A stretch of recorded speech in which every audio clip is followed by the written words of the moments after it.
We are here again. A few questions from the media at the end of the communique presentation by the Central Bank Governor Godwin Emefiele wraps up the MPC meeting that considers a wide range of issues.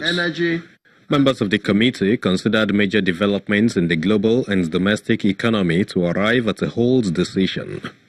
The committee decided by a vote of 7 members to retain the monetary policy rate at 14% alongside all other policy parameters.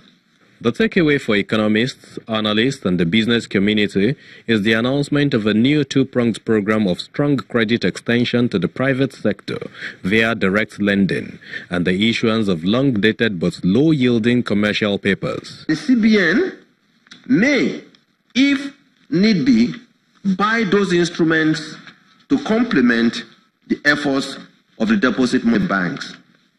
In addition, as a way of incentivizing deposit money banks to increase lending to the manufacturing sector and the agri sector, a differentiated dynamic cash reserve requirement regime will be implemented to direct cheap long-term bank credit at 9%.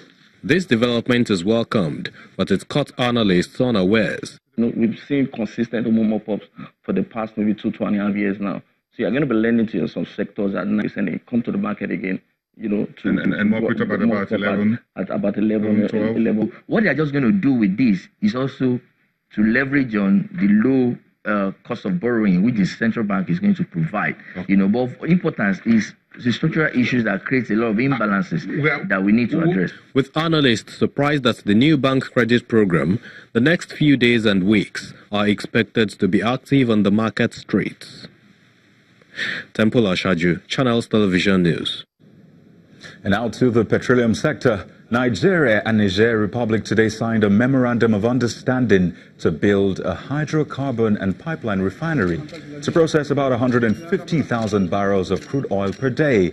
The agreement signed by the Minister of State for Petroleum, Ibe Kachiku, and Niger Republic's Energy Minister, Fumakaye Gado, was witnessed by President Muhammadu Buhari and President of the Republic of Niger, Mahamadou Issoufou, in Abuja.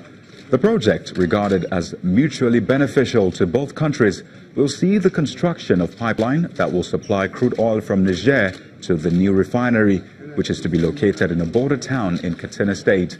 President Buhari says the refinery will be private sector driven with the full support of the governments of both countries.